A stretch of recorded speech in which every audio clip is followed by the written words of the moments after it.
This is Billie Rose, and this is my new single, Can't Bring Back the Dead.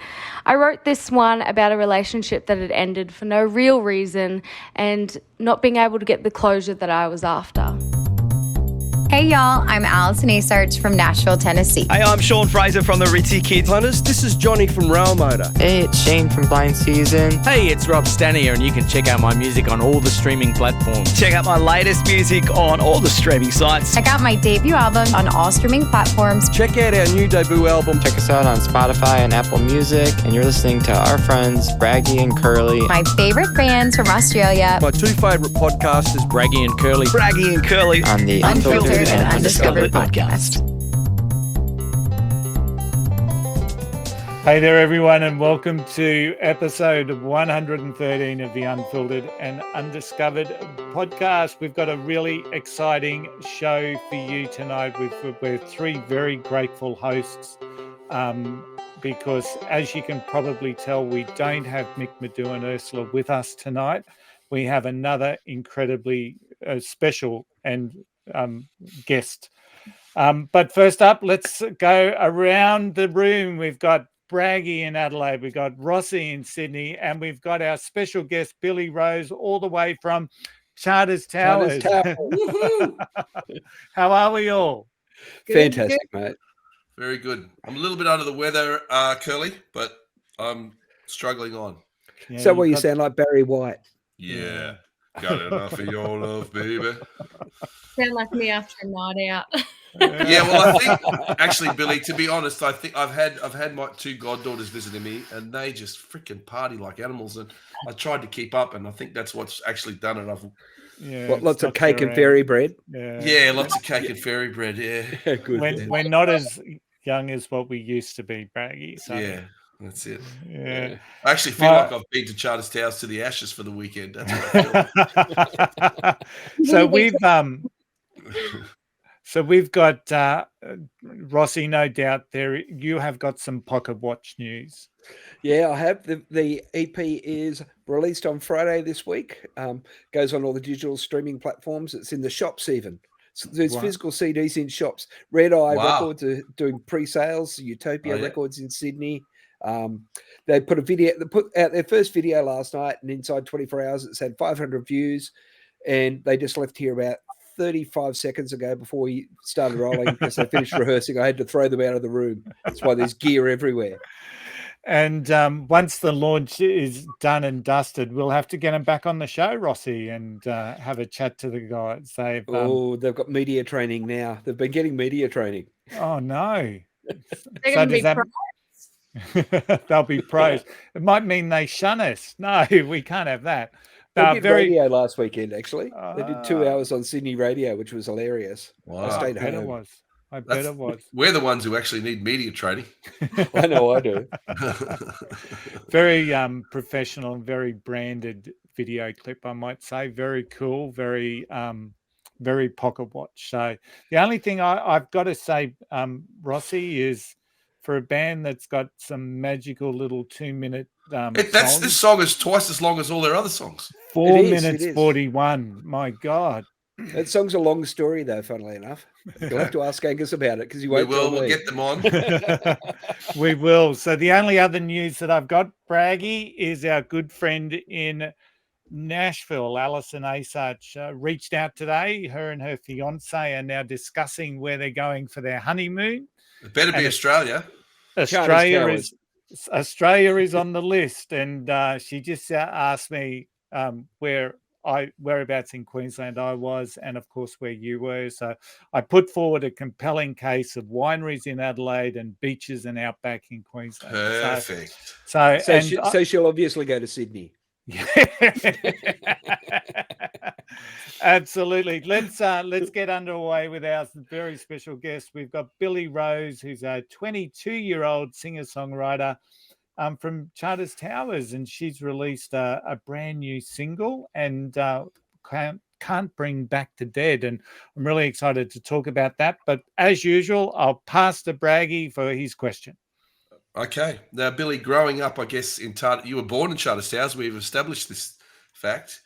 And I know is there still the Charters Towers Country Music Festival? Because I've been to that a few times.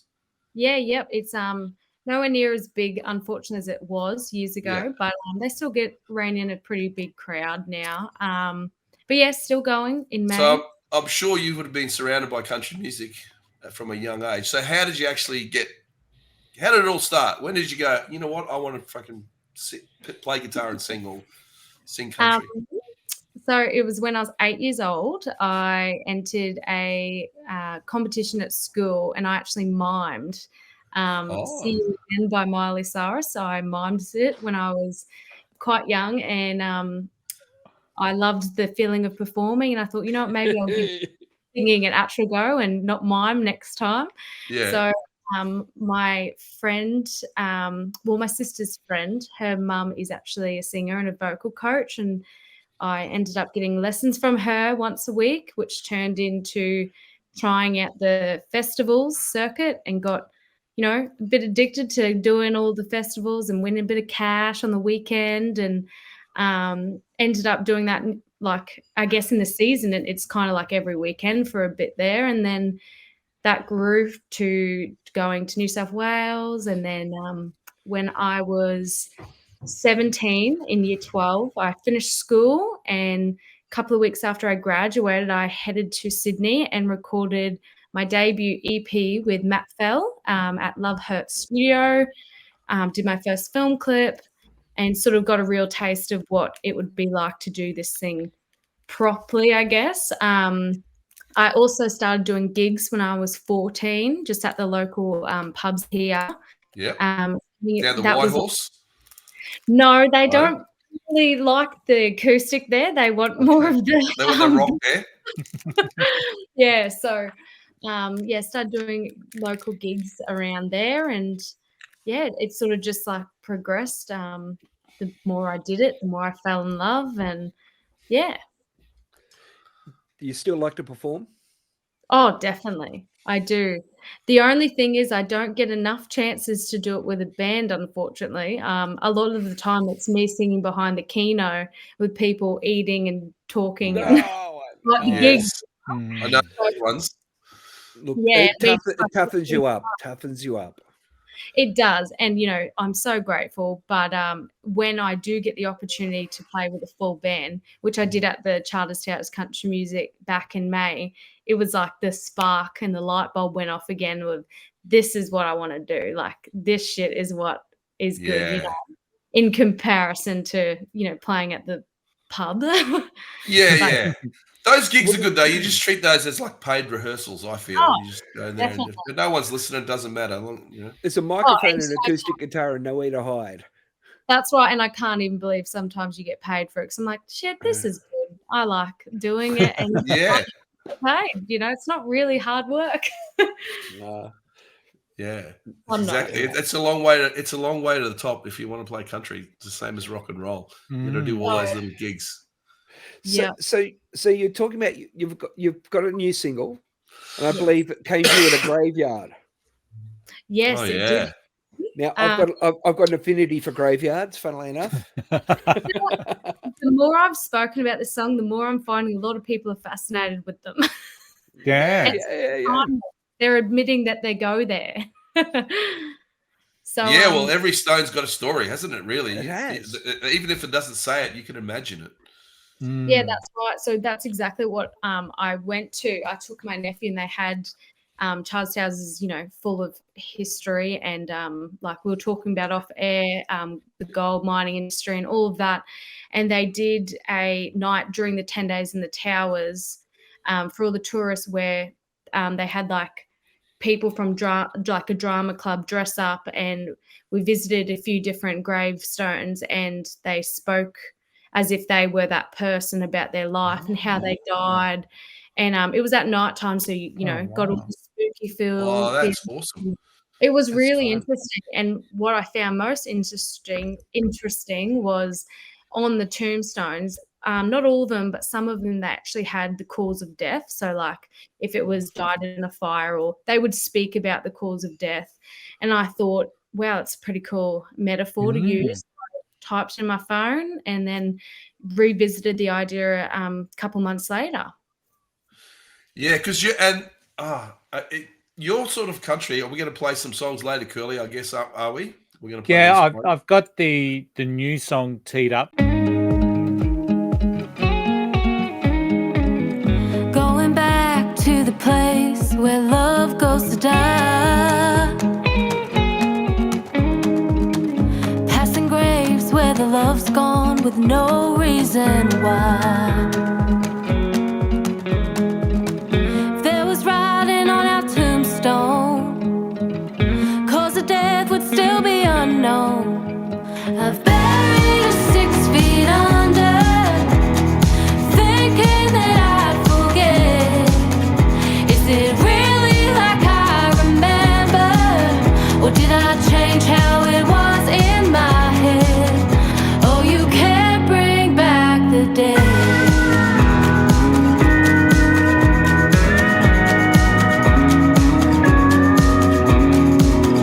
Never did each other wrong, didn't cheat, didn't lie. It wasn't you, it wasn't me, but it was goodbye. Trying to hold on to the feelings, only adds hurt into the healing. I've buried her 6 feet under, thinking that I'd forget. Is it really like I remember, or did I change how it was in my head? Oh, you can't bring back the dead. The dead. I played this song today for our country and music correspondent, Braggy. Big Stew. Yeah. Big Stew. And his ears picked up because he's more of a, what I would say, a fresh country, you know, the James Johnson style of country. And I couldn't get a direct quote from him, but he say, "Oh, it's very traditional." So I wouldn't say that. yeah, so it was There's interesting. There's a lot of minor chords that Billy uses here, which is Yeah, I do love the minor chord. yeah. So it gives it that darker thing, and I know that suits like this song. But I've gone listen to some of your back catalogue, like "Label Me a Killer." Me a I Killer. love that song. That's a great song, Thank you. and that's a little bit less production in that one, but I kind of like that. And I mentioned Rossi. I mentioned to Billy before we went on air that it's like Outlaw Country. Yeah, that's what I was getting from it. Like the lap steel in the background, I love that. I just love that. That's the slide just easing in and easing out. I thought the finger picking and the playing on it was really, really good too. Like It's a good production. I was bopping along with it quite significantly. And it's funny, I always watch the performer when they're having to listen to their own song because it's Isn't so it awkward? confronting. I was like, It's really? confronting. It's awful. It's just awful for you. But you should be so proud of that work. It is utterly fantastic. I really dug it. Really dug it. Little, it's like a pedal steel. It's like a Yeah. I was saying to Garrett in the studio, I was like, shit, can we add a little bit more of that? Like I just loved it. And I think that was the sort of link to me in my head that made it country in a way, like more having that, I guess, using a traditional country instrument. It also added thing. It added an ethereal feel to it as well, which sat nicely with the song. You know, like I've worked with a few lap steel players over the years, and that is good lap steel. Oh, I like that. Well, I've just teed up "Label Me a Killer," so we can play that very quickly as soon as we get the first part of Braggy's "Who Am I."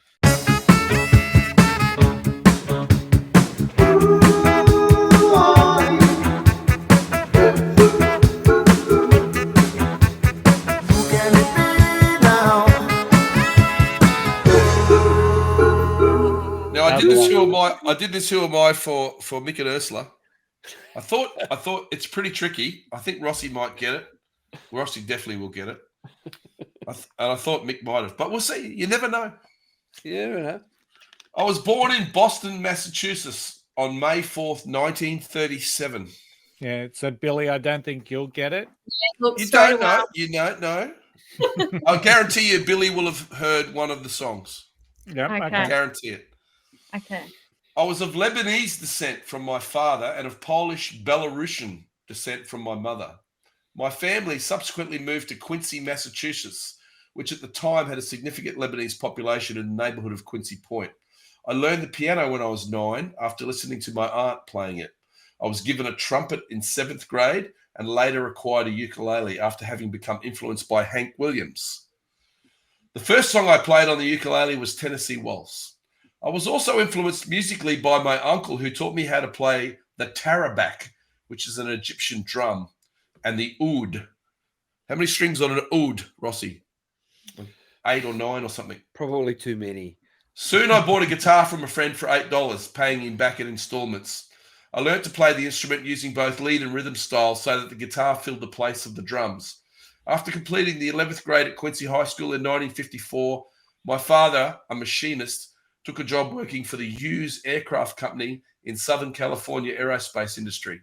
The family moved to El Segundo, California, where I spent my senior year and graduated from Washington Senior High School. I began to enjoy the Californian lifestyle and learned to surf at the age of 17.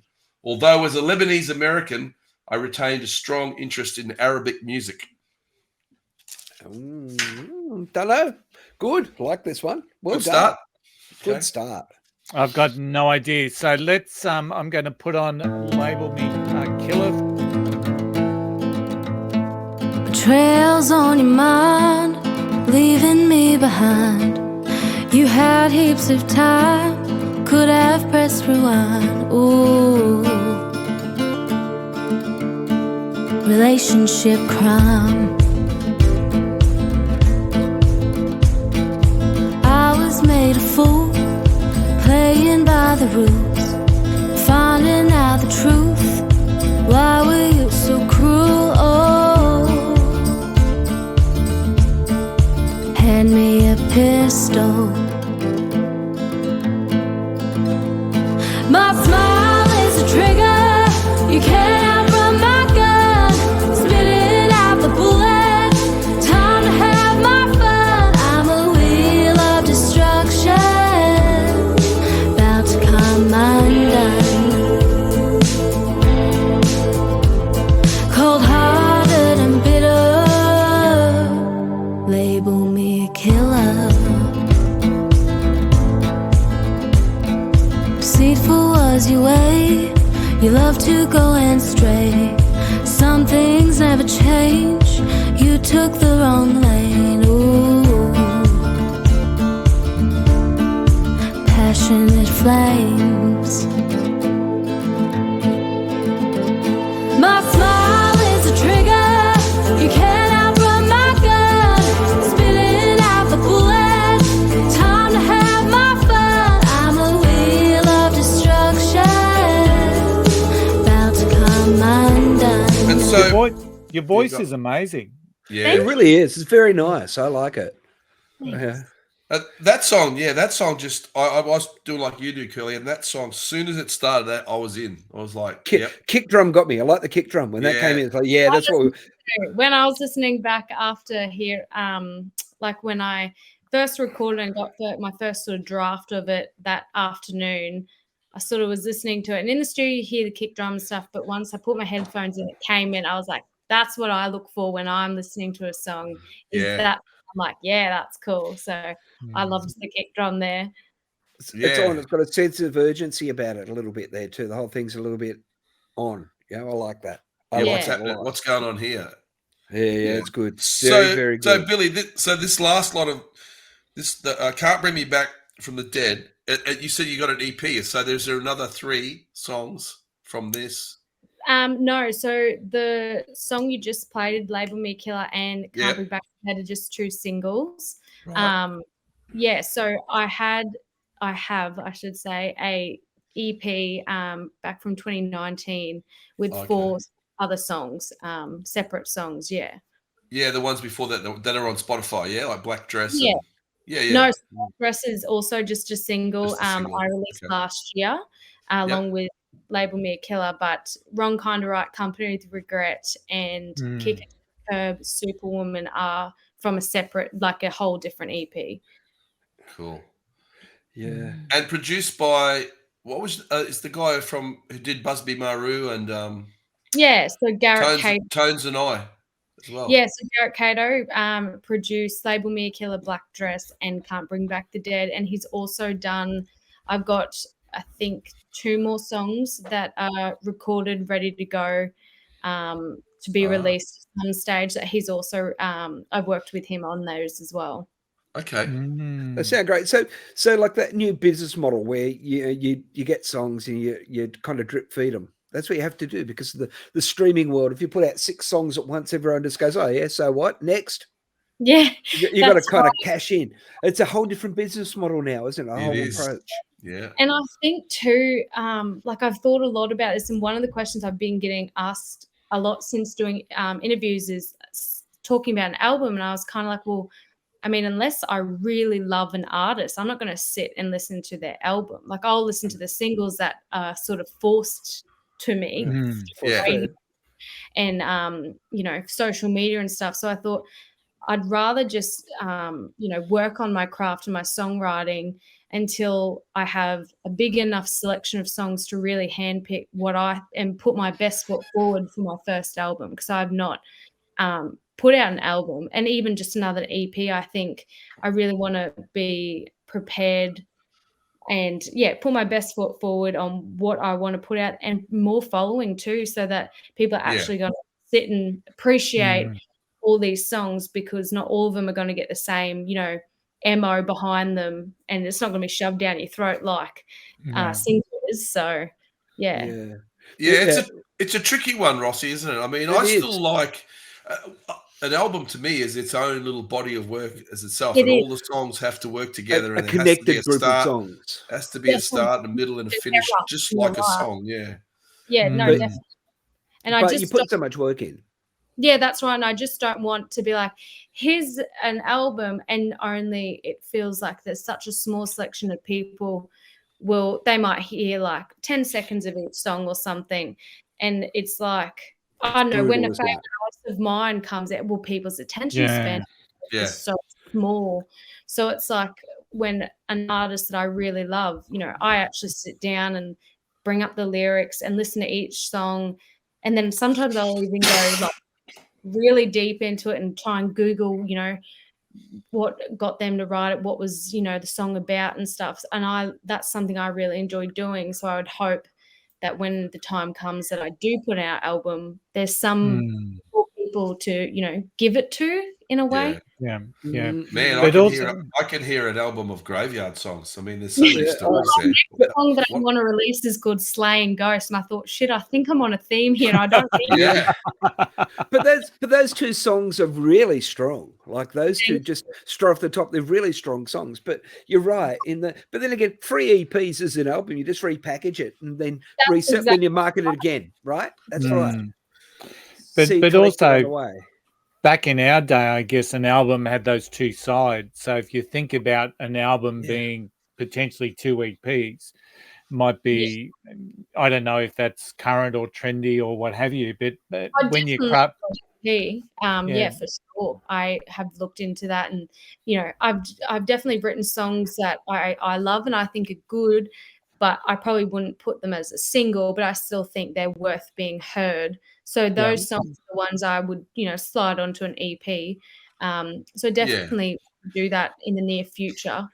How many songs do you have in your working roster, do you reckon? Like of your favorites? Like if you're doing a gig, like I know we've got about one band. I mean, we've got about 16 songs, and we rotate through them. We've got like 30 songs. A lot of them don't get much love, you know. Yeah, look, I've written a lot of shit songs. Haven't we all? Yeah, that's the way you got to do it. Yeah, it's like turning on a tap, you know, and you got to wait for the water to flow nicely. I see, but so I'd say I've got about 45 minutes worth of like stuff that I'm like proud of. I feel like they're polished enough to be sung in a set. So about, I don't know how much that works out. Probably like, I don't know, 10, 12 like songs that I'm like, yep, I like them. I'd record them.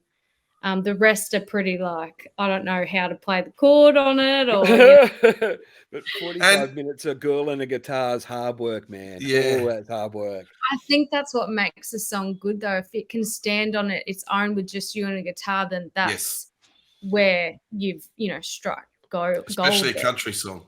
Vander and Young, when they were doing sound the same as the production. Like I play Can't Bring Back the Dead, me and my guitar, and I'm like, yeah, it's good, but damn, if you heard the recording, you'd like it more. So it's just a different feel.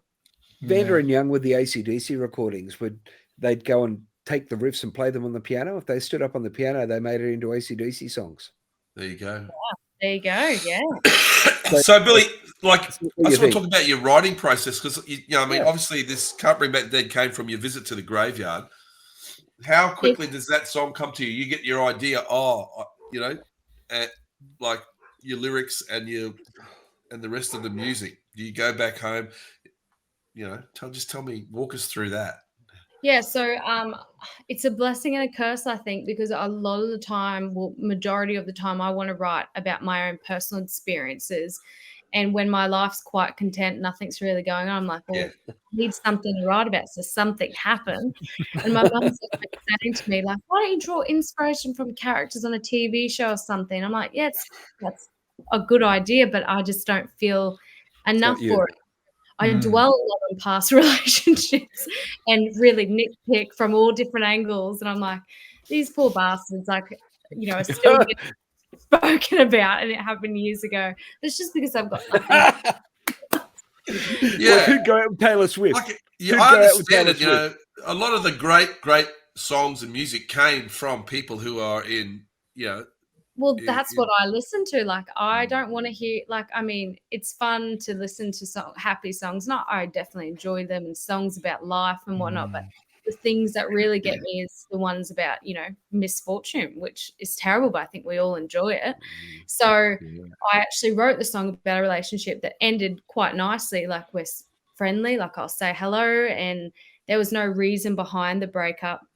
I think there's always a reason, but according to him, there was no reason. I was like, okay, so if the relationship's dead, what would we write on our tombstone? Because there was no reason for it. And then I think a lot of people dwell on wanting answers and closure and all that stuff. And technically, if the relationship person has died, then you can't get those answers. So you got to just keep going. And I think that's where the whole inspiration from the song came from. Wow. And I wrote it quite a long time, I think over a year after the end of that relationship. But like I said, I dwell on stuff just for inspiration. Yeah. And I was talking to my friend Peter Sheree over Zoom, and I was like, I've got this idea, and I, dwelled on the idea of it and how to look at it. And that was the way I seen it, I suppose, was the relation to the tombstone and the cause of death and all that type of stuff. Yeah, it's There's good. an analogy there. That's great. It's really good. Paul Kelly does that a lot. I'm sure he's has had some hardships in his life, but he's a great storyteller when it comes to the songs. Wouldn't you agree, Curly? I would. And, just this whole talk of graveyards and cemeteries and whatnot, I think one of the most fascinating things, I used to live across the road from the Toowong Cemetery here in Brizzy when I was a youngster, and I saw some pretty weird things happen at cemeteries, I might just tell you. But they're always a reminder to me of that saying that we're only ever one generation away from losing our history. And if you walk around graveyards, you see a lot of tombstones that are clearly neglected. Yep. And they're probably 2 or 3 generations back. And all of a sudden, somewhere along the line, the families become disconnected with that.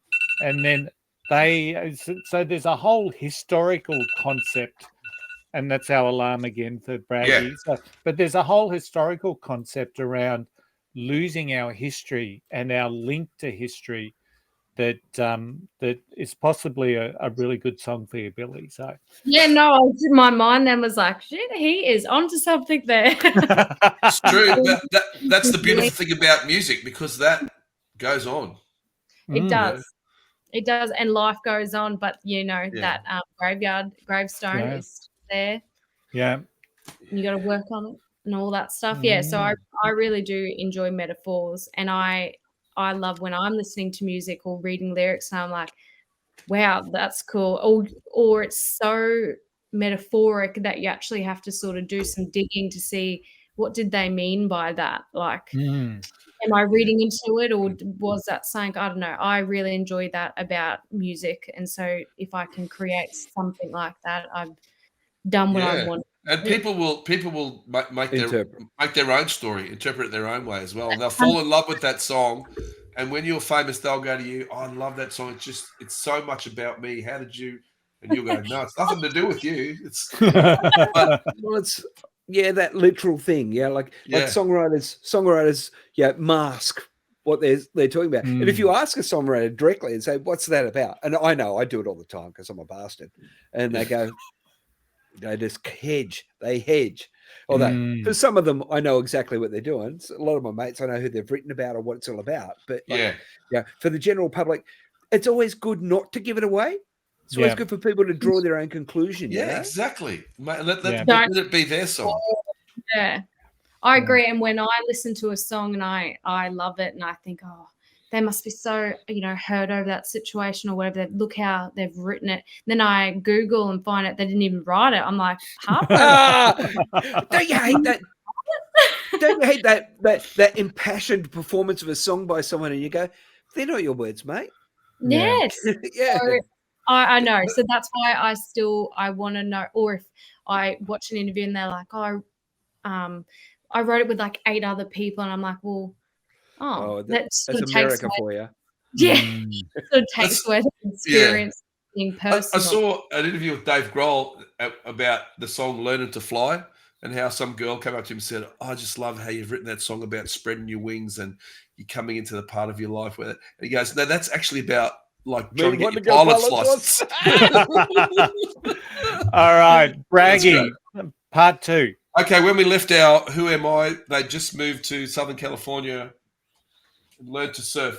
In 1955, I began playing in local country western rockabilly bars where I met Texas Tiny, who gave me my stage name because he thought it was a good name for a country singer. Being left-handed, I would become known for my unorthodox method, Rossi's nodded his head, of playing a right-handed guitar upside down, doing so like Albert King, without restringing the guitar, while Hendrix, by comparison, would restring his guitar the right way. He was hopeless by comparison. Even after he acquired a proper left-handed guitar, even after I acquired a proper left-handed guitar, I continued to use my reverse stringing, and often played by reaching over the fretboard rather than wrapping my fingers up from underneath. I employed non-Western scales in my playing.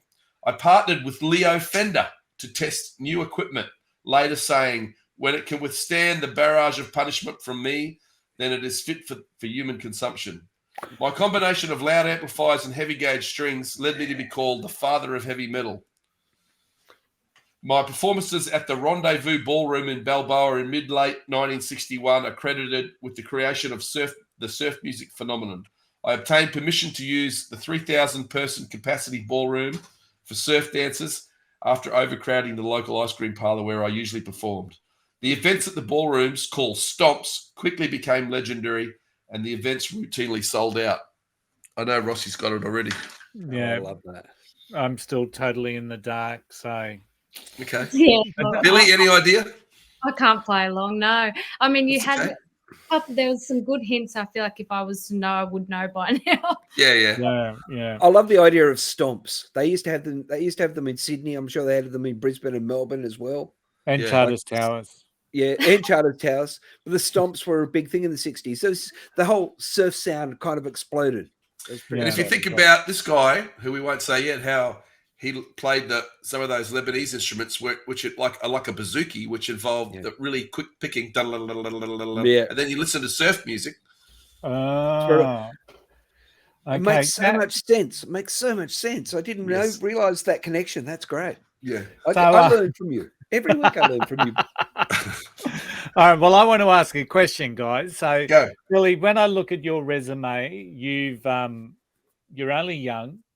You're a graduate of the CMAA Junior Academy of Country Music. You're a 2-time finalist at Tamworth Songwriters Association, a 3-time finalist in Q Music Awards. You've supported stars like Busby Maru and Fanny Lumsden, and you've performed on stage at Gympie Music Muster. I mean, that's a fairly impressive resume for such a for such a young person. So which one of those gives you most pride or gave you the greatest sense that you're on the right track? I think being nominated for the Queensland Music Awards, I don't even know if he said that, but that was the first thing that came into my mind was the 2021 Q Music Awards in Brisbane. I was nominated for three awards then, and that was probably the time where I was like, shit, I'm actually sort of in the same realm as like some people that I look up to and stuff. Like, you sort of, I don't know, it was like a bit of a light bulb moment where I was like, this is good. Like, my music's being heard, it's being, appreciated and liked. It was, and yeah, rubbing shoulders with some pretty cool people on like the red carpet and all that. I was like, this is cool. So probably that actually. So the Q Music Awards. Okay, so when let's talk about live. When you play live, I mean, you already told us you play sometimes in Charters Towers with the pokies and everything going. Is that just you singing, or you play guitar, or? Yes, so I play guitar. Yep. Most of my gigs, as of late, have been in Townsville. So like the Seaview and the Cowboys Leagues Club, and I did do 2 years in Brisbane. So I was playing a lot at the Regatta and out at Mount Crosby and all those places. So that was where I was doing most of my playing. But at the moment, yeah, it's really Townsville. And then when you get the band going, are the band local musos, or are you? Yeah, so when I played at the Charles Towers Country Music Festival, it was my first time playing with a band for probably since my EP launch, which was like 5 years ago. So it's a long time to, I guess, recreate that feeling of playing with a band, because it's very easy to think you're a cover singer when you are playing to, people that you don't think are listening. So the night that I did play with a band back in May, I like rediscovered that spark that's, 8-year-old has always had. And that was like a great reminder of, I want to do this. Like, this is what I want to achieve. And the band members were just local guys from Charters that I've, been playing with. They backed me when I was a little kid at the, at the shows here, at the country festivals. Yeah. And so it's session guys. Yeah. What did you say? Sorry. Haven't written any songs about the band, guys? No, I haven't. Good. they're all to be my father, so no. But they're all really great guys, and they, have seen me grow as well. So it's really nice to have people behind you that you trust as well. But definitely keen to, play more with the band and get that opportunity once I get, on more festival lineups and things like that. Yeah. But that must be hard, because I guess you wouldn't, if you're playing, in Tamworth or you're playing at Gympie, would you take those guys with you, or do you just get a backing band there? Well, I know. So I guess on your album, there's session guys playing on there, playing the pedal steel and stuff. Yeah. Yeah. So if I'm recording, I just use whoever that producer, brings on board, or it's them themselves. But if I'm in Tamworth, I do all acoustic. I sort of gauge it. If I'm playing on Fan Zone and it's a 15-minute spot, I don't see the harm in just me and my guitar. Same with like the songwriter, 30-minute spots. But if I was to get the opportunity to play, main stage at Tamworth or the Gympie Muster, I would 100% bring in the big guns, like people that other session musicians that aren't local, like locals. Other people that I've worked with, like I've played with Sonic before, who I know is a weapon, and I bring him on board, or things like that. If if I was to play on a bigger stage and want that experience. And that's got to be a little tricky as well, and exciting because, you know, as soon as you get different guys playing your song, it sounds. I mean, you could play all the same chords and play things, but they bring, as Rossi would know, they bring different feel, and you know. Yeah, I guess that's tricky where having to do that. I'd be able to get some practice in, maybe, but it is definitely different, especially playing with a band. You know, you don't hear yourself as clear and as good as you can when it's just you and your guitar. Yeah. So all that comes into play. And then, of course, you know, when I'm playing my gigs with my guitar and me, I hear myself perfectly clear and loud. And then you're in control of the tempo and all that stuff. So it's definitely a whole other world. I'm glad I can do both. I've always thought gigs would be better if the other musicians don't turn up sometimes. Yeah. I guess what I'm saying is that your style of country is not your normal, you know, it's not your straight country style, you know. Your got a lot of mood and a lot of mood to them, a lot of feeling to them. So different guys are going to get that and bring that out in their playing, just in a lead break or whatever, you know. There's a little bit of stridency. There's a little bit of stridency in what you're doing. Like there's like you're on the front foot. From what I'm hearing, I like it. I really do. Well, when I was recording with Garrett, he actually said like he had so much fun recording the songs with me because he said he felt like he could really work outside his comfort zone and try new things and sort of let loose a bit more because I was open to wanting to sound different. And, you know, like he was saying he wanted to try something new. And I was very much like, you're the person, like you do what you want to do. I'm happy with whatever. So I think we really worked together to bring out, you know, each other out of their comfort zones. And I definitely don't see genres being boxed in. So like on my next song that's not released, we sort of played around with it, drawing a bit of inspiration from Nirvana. And I was like, this is even more left field, but like, what the hell? Like, why not? So I think that, you know, is really fun. It's from the same production sessions as that last single? Yeah. So sonically it'll be similar. And I was like, yeah, go for it. Let loose. Yeah. Wow. Yeah, that's great. That's great. Can I just ask a question from a dumb punter? Because I'm not a muso, Billy. So and we talked and we talked more about it off air than what we've done on air. But the concept of outlaw music. Now Braggy picked up on it straight away, and then you were pretty happy with that. I'm still sitting here thinking, what the hell is it? So tell us about what outlaw music is.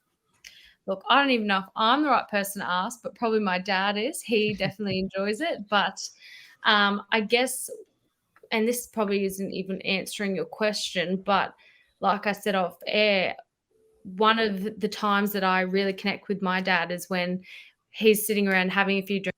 I'm showing him some songs and he's showing me some songs, and a lot of it is all about the lyrics and the sound of the instruments. And a lot of the songs he shows me is, you know, like Waylon Jennings and all Johnny those, Cash. You know, like the really old school stuff. And when I hear it, I feel something rather than hearing like your pop stuff. And as much as I still listen to a little bit of it, I found I was drawn more towards the artists nowadays that are bringing out that outlaw sound, like Zach Bryan, the raw sound. So I wanted to make something that was sort of crossing over what my friends would listen to and also what my dad would still enjoy. Because, you know, a lot of the time he's like, I can't understand what the people are saying, and it's not even country. And I really try and find that in between of modernizing something, but still, you know, not treading it too far from. The good guys wear white, the bad guys wear black, Curly. Gotcha. So as soon as Johnny Cash was mentioned, I got a picture in my head. So well, as soon as I saw the title "Label Me a Killer," I just went, "Wow, I got to hear." This is a young girl, and she's singing "Label Me a Killer." That. So I'm just thinking, what? I just gravitated straight to that song, and then I see "Can't Bring Back the Dead," black dress. It all seems a little dark, and I kind of love that in music. I mean, I'm a big Nick Cave fan as well, so I mean that's ultimate dark. But you're not getting an argument out of me. Like I even listen, and I know it's not Outlaw, but I even I listen to a little bit of the Lumineers, and I sort of step a little bit into that field as well. Not too far to where I can't understand what they're singing, but enough to. I think it's the chords they use and the actual music and the storytelling that I enjoy, and where you sort of do have to guess what are they singing about, because it's also metaphoric. So I like to dive into that as well. And like I was saying before, bring it back to my dad, some of our best conversations are me saying, now listen to this. This is what they're singing about, because I've gone and researched what the hidden meaning is. Yes. So just make things that replicate that. Yeah. So Curly, when you hit Rose Tattoo, you've hit the dead end. You need to turn around and go back. But I mean, even songs like Dolly Parton's Jolene is what a great song. Wow. Yeah. And it's a great song because it's getting minor and it's a serious sort of stuff she's singing about there. Well, the storytelling there, like even going into Lainey Wilson was just talking about the reason she was so on board with Hardy and her singing. He wrote Wait in the Trough. I don't know if you've heard it, probably.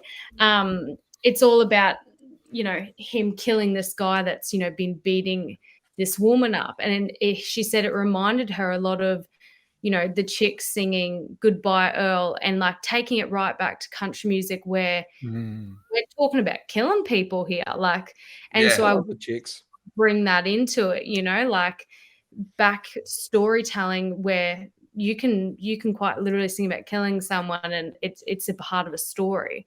Yeah. Or Jolene, all those type of songs. I love Brandy Clark. I think she does it really well. Brandy Carlisle. Anyone that really tells a story. Yeah. Does anyone remember that 70s song, The Night the Lights Went Out in Georgia? Oh. I feel like that rings a bell. Yeah.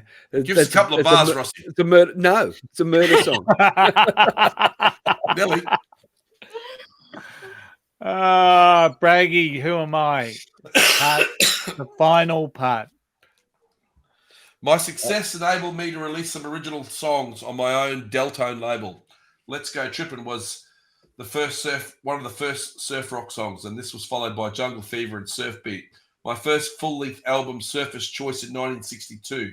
The album was picked up by Capitol Records and distributed nationally, and I soon began appearing on The Ed Sullivan Show and in films where I played my signature song. Is it Misaloo? Yeah. I think it's Misaloo. I later stated, I still remember the first night we played it. I changed the tempo and just started cranking on that mother, and it was eerie. The people came rising up off the floor, and they were chanting and stomping. I guess that was the beginning of the Surfer's Stomp. My second album was named after his performing nickname, King of the Surf Guitar. There was a tremendous amount of power I felt while surfing, and that feeling of power was simply transferred into my guitar. My playing style reflected the experience I had when surfing and projecting the power of the ocean to people. In my later years, I became an environmentalist and soon began performing again. I recorded a new album in 1986 and was nominated for a Grammy in 1987.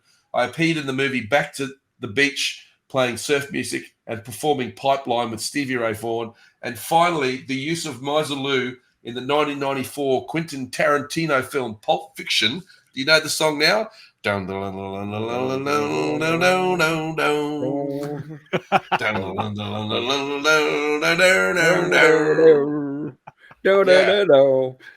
that gave me a new audience and a legendary guitar chord status. My name is Rossi. Dick Dale. Yes. Yeah. Listen to Dick Dale. Yeah. Dick Dale. Do you think? Sorry. Do you think that Mick would have got that? You think Mick would have got that? Oh, Mick knows everything. Yeah, that's what I thought. Okay. I had no idea, and You still don't. I still don't. You know the start of Pulp Fiction, yeah? When it comes in with that surf song? Yeah. That's Dick Dale, That's Dick Dale. Yeah. Okay. It's a ripper. Oh, it's good stuff. Okay. What a guitar player. Well, but Radio Birdman has got a lot of surf in them. They're a surf band, like Yeah. a lot of the Riptides had surf in them. Like Yep. Hoodoo Gurus have got the surf in them. Yeah, Like I would have been, if it was Mark Callahan, I would have picked it. Yeah, okay, I guess he's a Queenslander. So, Billy, what's next? What's happening for you? What's the vision? Sorry, before we do that, so are you making a decent living out of your music now with your gigging and everything else, or is it still something you've got to do something else to live and get food on the table? That would be nice, but no. So what I do is all my music. So any money I earn from gigs or like the small amount I get from APRA goes into a music account, which pretty much just goes then back out to recording, photo shoots, all that good stuff. So I don't see that money, which means I have a day job. So I'm a disability support worker. So I work your normal, well, they're not normal hours, they never are, but I work a normal, 36-hour fortnight. And that's my day job, and that's the money I use for, my bills and normal living, so that I can put my music money back into music. So hopefully one day, for sure, it'd be nice to, and I have thought about, do I quit my day job and just, gig as much as I want, but I don't want to gig so much that it feels like a job. I would like to, and I I get a bit nervous thinking that relying on my voice for an income, is never a really good idea, because if you're sick, or you're even if you've got like the tiniest bit of a raspy voice and you can't last the 3-hour gig, there goes your rent or money. So I don't like relying on it, and I also don't want to abuse my voice in the way of like, this is my income for everything at the moment. I want to use that money to put back into it. So eventually, one day it would be great, but not if it's flogging it 4 hours a weekend, more than that. I don't want to be devil's advocate, but there's a lot of songs come out of that sort of lifestyle, though. Oh, definitely. I don't think I'd keep up with myself.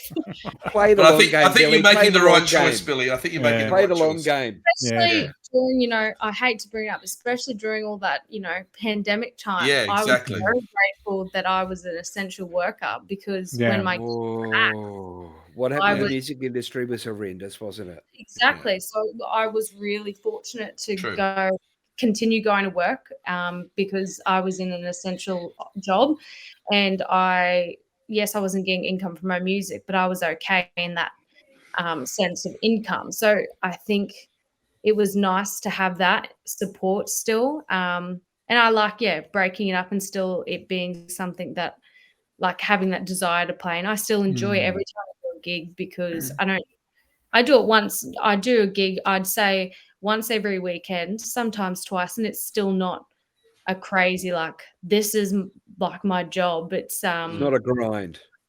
Not overdoing it. Do you use music in your day job with the disability people? When I was living in Brisbane, I did. I worked at a day centre, and they would do like a music program, but not at all now.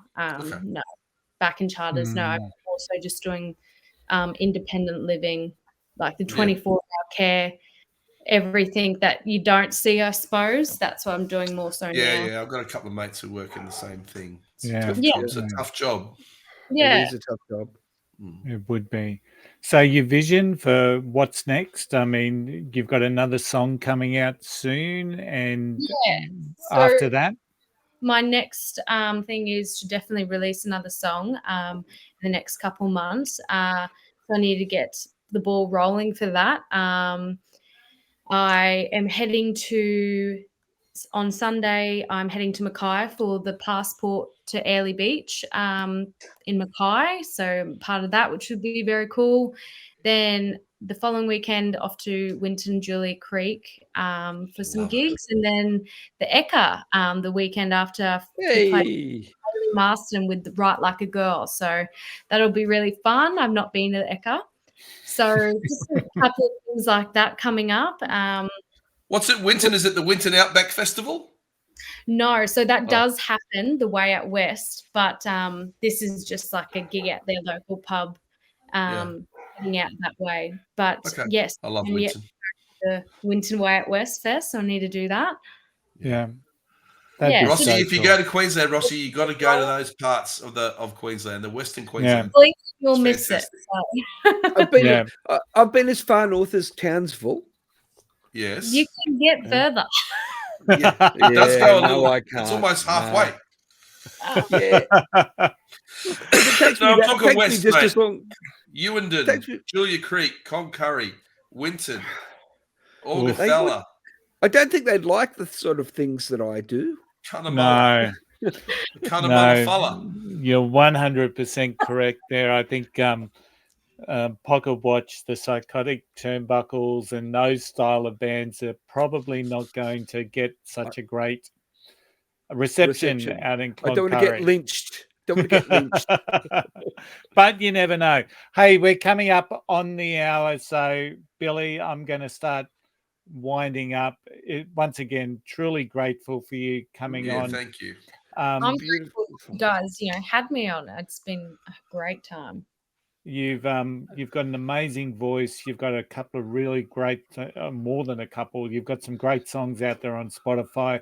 We'll make sure that your links are in the show notes so that people have got a snippet from it tonight, can go out there and check out your music. Of course, we've added your music now to the Unfiltered and Undiscovered playlist, and I think we're now at 245 songs on that particular playlist. So make sure when you go to play it, everyone, you press shuffle, because otherwise you hear the same songs shuffling around. Make sure when you listen to songs you like and you follow as well. Yeah, absolutely. So if you've enjoyed the episode, of course, please like and subscribe wherever you've listened or watched it. We're on YouTube, Facebook, TikTok, and Instagram. Check out our website at unfilteredundiscovered.com. Of course, we've got our playlist where we add all the music that we talk about, and of course that will probably include the new Pocket Watch, some of the new Pocket Watch songs that are coming out, but of course it will also include Billie Rose lyrics from the playlist. It was as I mentioned, our good friend Allison Asarch from Nashville is potentially coming to Australia for her honeymoon, and that would be so cool. So I've just got to recite some of the lyrics out of Cotton Dress. It was a cotton dress that she was wearing, falling off her shoulder. She was bearing her heart to a boy on the banks of the Rio Grande. From Curly, thank you so much for joining us tonight. Thank you once again, Billy. Thanks, Braggy. Thanks, Rossi. And we will see you all again next week. Bye for now. Thank you so much. It was a cotton dress she was wearing, falling off her shoulder. She was bearing her heart to a boy on the banks of the Rio Grande. She said, I loved you since the second grade, and to tell you the truth, I'm tired of waiting around for you, boy. You better make your stand. Next thing you know, he was popping the question, and all it took was a little suggestion from a pretty girl by the river on a moonlit night. It didn't matter how young they were, 'cause she loved him, he loved her, and loved enough to make everything alright. Some things are meant to be, I guess, and it all started with a cotton dress.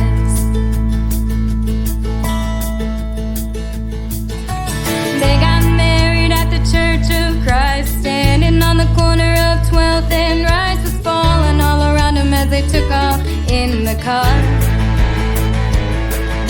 Bought a little house with a big live oak. They were sitting on the porch when her water broke. She said, honey, better get me down to the ER.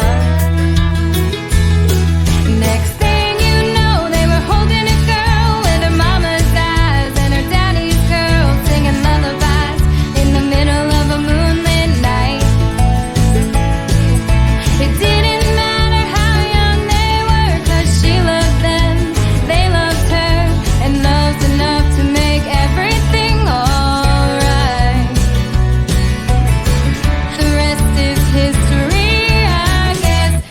all started with a cotton dress.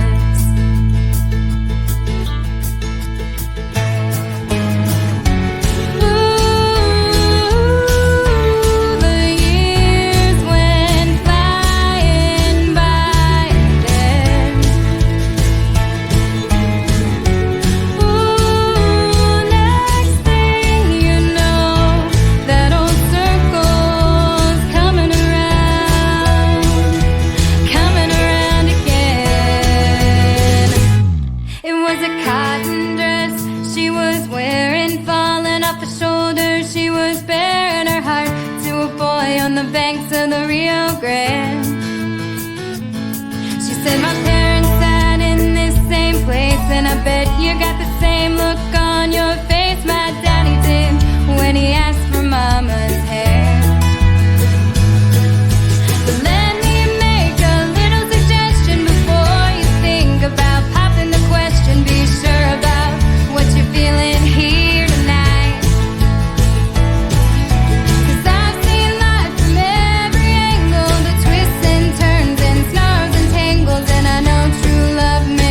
Everything alright,